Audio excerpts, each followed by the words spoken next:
Temperos de Cinema. Continuando a nossa temporada de 2024, hoje a gente vai falar um pouco da arte no cinema.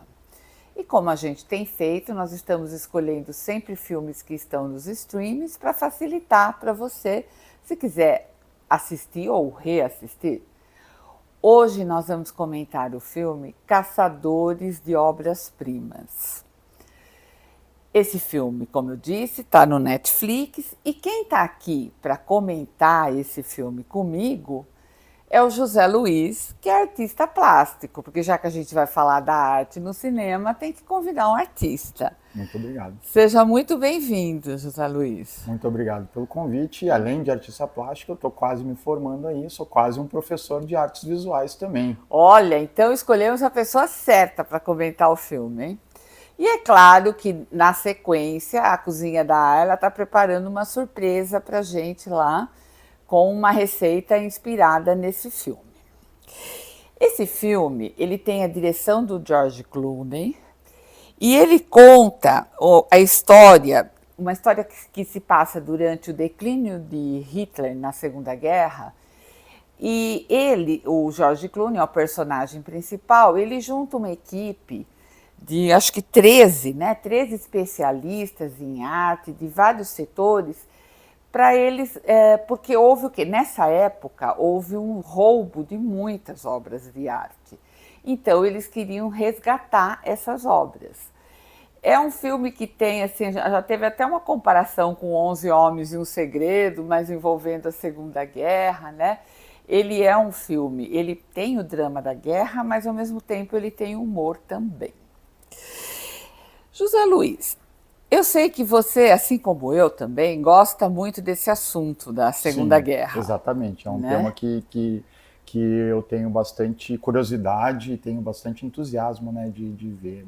O cinema, esse tema, né, já rendeu muito assunto, muito filme para o cinema. E continua rendendo. A gente teve agora aí no Oscar um filme que ganhou o melhor filme estrangeiro, que tratava da Segunda Guerra de um outro enfoque, né?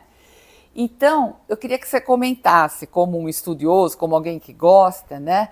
Como que você vê a Segunda Guerra no cinema?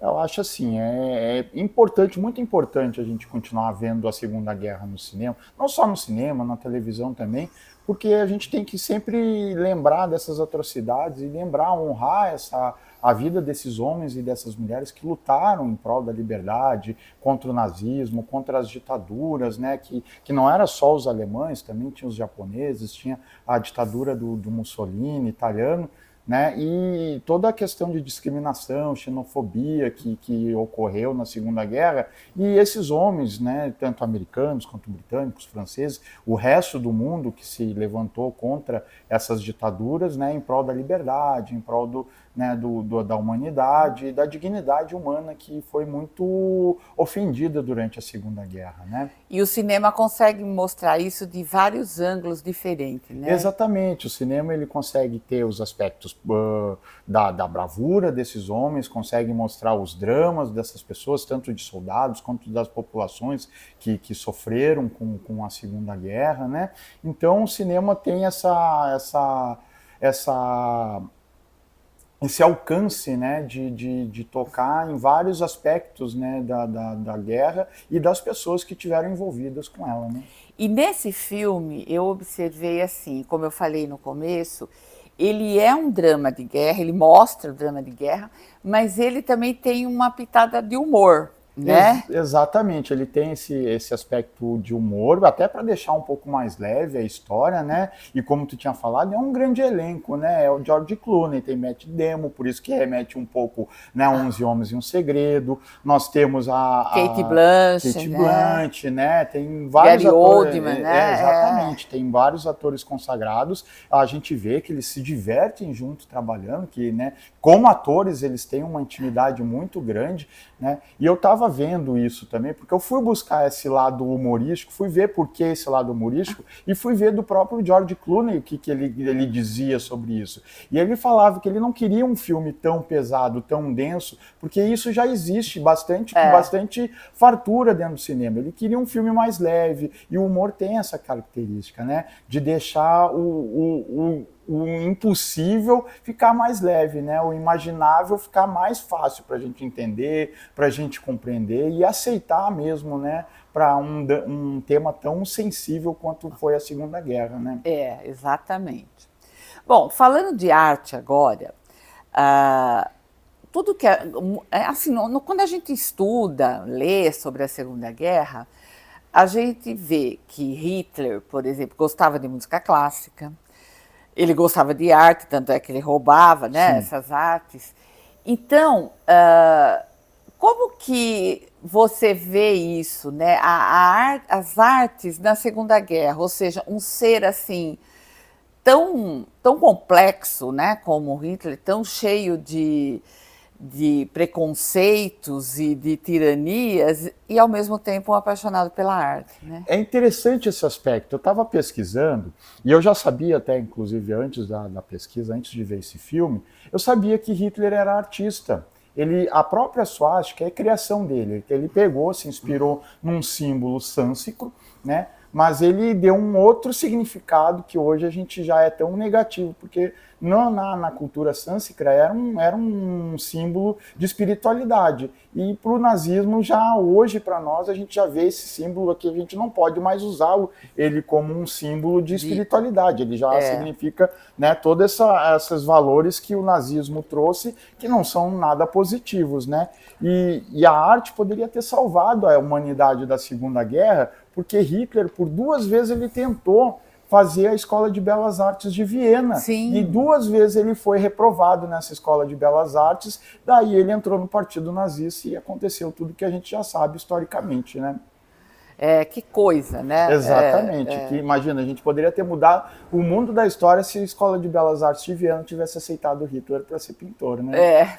Ele, inclusive, ele tem muitas obras, né? Ele pintou muitas obras, ele ganhou dinheiro vendendo as obras dele, e hoje em dia as obras deles foram leiloadas a valores exorbitantes, né? Olha, que interessante, né? Você, como uma pessoa ligada à arte e também que gosta de cinema, eu gostaria de saber a sua opinião, como que o cinema, que também é uma arte, né, lógico, mas como ele contribui para divulgar a arte, as outras artes, assim? De muitas formas, né? Já é uma metalinguagem, né? A arte falando de arte é uma metalinguagem.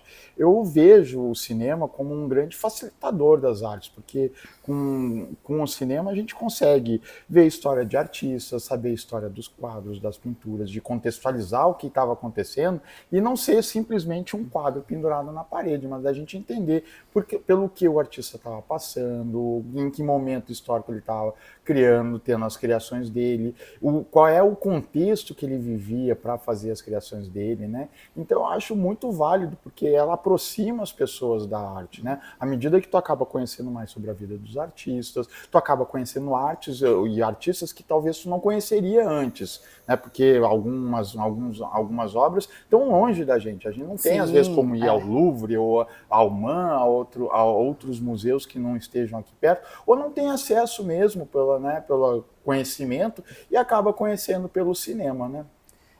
Realmente. É isso que eu gosto do cinema, né? Como que ele traz. E mesma coisa, lugares. Muitos lugares, às vezes, a gente se sente viajando quando você está num filme. Exatamente, né? lugares, culturas, né? O contexto histórico, a realidade de cada época com a visão do diretor e dos próprios artistas que fazem parte do cinema, né? E que delícia falar de arte num espaço como esse aqui, né? Lindíssimo, né? A gente se sente meio dentro de uma obra de arte. Exatamente, né? Com muito bom gosto, inclusive, né? Exatamente. Bom, como sempre, nossa conversa foi uma delícia. Agora eu queria fazer aquela pergunta que eu faço para todo mundo. Que temperos que você descobriu nesse filme, José Luiz? Acho que esse é o tempero da bravura, né? De homens e mulheres que lutaram em prol da liberdade, em prol da nossa cultura, em prol de todo um povo, né? Em prol do mundo. Ah, que bacana. Então, aqui nós tivemos esse papo gostoso com o José Luiz. A gente vai ter mais um papo com ele, vamos ter mais um outro comentário sobre um filme que fala de arte. E lembrando que toda semana a gente tem comentários aqui de um filme diferente. Então siga a gente nas redes sociais, acompanhe no Spotify, no YouTube, no Portal JJ. E agora vamos ver o que a Ayla escolheu para temperar ainda mais esse filme de arte. Continuando aqui no Temperos de Cinema, hoje nós estamos comentando o filme Caçadores de Obras-Primas. Como eu disse, a gente está falando da arte do cinema. E esse filme está no Netflix. E vamos ver o que a Ayla escolheu inspirada nesse filme. Ayla, minha querida, seja muito bem-vinda. E o que você tem de bom aí para nós? Oi, Fátima. Fazia tempo que eu não vinha aqui, né, no estúdio. Verdade, né? Gosto. O Tomás estava com saudades de você. Bom, o que eu pensei, né? Vamos pensar aí em coisas que surgiram durante a guerra. E uma coisa que teve muito foram as comidas enlatadas. Sim. A gente tem tanto preconceito, né? Tem tantos... não vou falar preconceitos. A gente tem tantas barreiras aí com as comidas enlatadas. Mas eu acho que tem uma delas que é muito interessante, que a gente pode sim incluir no nosso dia a dia, que é o tomate pelado enlatado. Ai, desde que você me falou isso, olha, eu me senti assim, foi libertador para mim. O tomate pelado enlatado é uma facilidade muito grande que a gente encontra no supermercado. E ele é ótimo para essas ocasiões que o tomate não tá na época, que o tomate tá muito caro. E se você comprar um tomate de uma marca italiana, você vai estar comendo um tomate italiano de verdade, né? Ele é um produto que tem poucos conservantes, poucos intervenções industriais, aí, então dá para usar sim no dia a dia. E na minha casa, inclusive, nessa época, família italiana come muito molho de tomate, né? Então, essa é uma época que a gente usa e abusa dos tomates enlatados, dos tomates pelados enlatados. Então, você vai comprar aí um tomate também de uma boa qualidade, de uma marca que você conheça, se possível, uma marca italiana, que hoje a gente consegue encontrar com facilidade no supermercado. Então, a minha dica é a gente preparar um molho de tomate com os tomates enlatados. Então, eu vou usar aí, em média, 2 latas de tomate italiano. Vou usar mais ou menos uns 2 ramos de manjericão. Também pode ser substituído por alguma outra erva fresca que você tenha na sua casa. Um alecrim, um orégano, também fica muito gostoso. A manjericão quase todo mundo tem em casa, Todo né? mundo tem, ou tem uma vizinha que tem um pé que tá sempre gigante, ou alguém podando, ou também no supermercado é super fácil de encontrar. Uma dica que eu gosto de dar é, em vez de você comprar um ramo de alecrim no supermercado, de manjericão ou de qualquer erva no supermercado, compra o vasinho. Eu sempre faço isso, porque ele cresce muito. Ele é, às vezes, o mesmo preço ou até mais barato do que a bandejinha de tempero, e ele vai durar, você vai cortar ali e ele vai continuar crescendo. Lógico, se você aguar ele, né? Não vai esquecer o coitado ali. E aí a gente vai usar azeite, cebola, alho, sal e pimenta do reino moída na hora, de preferência. E também manteiga. Os ingredientes estão aí no post, então não precisa ficar preocupado com as quantidades. O que a gente vai fazer? Aquecer um pouquinho do azeite, colocar essa cebola picadinha para refogar naquele foguinho baixo, que eu sempre gosto de falar. Aí você vai pegar o tomate, você não precisa picar ele. Você pode bater ele no liquidificador ou com um mixer, ou então esmagar ele com as mãos, se você quiser um molho mais rústico, assim. Porque ele é bem molinho, né? Então, se você já esmagar ele com as mãos assim, ele já vai ficar bem... Agora, se você quiser um molho bem líquido, bate ele no liquidificador. Aí você vai ferver esse molho por mais ou menos uns 10 minutos, tá ótimo já. Ah, desculpa, refogou a cebola, refogou o alho, colocou o molho de tomate, né, batido ou amassado.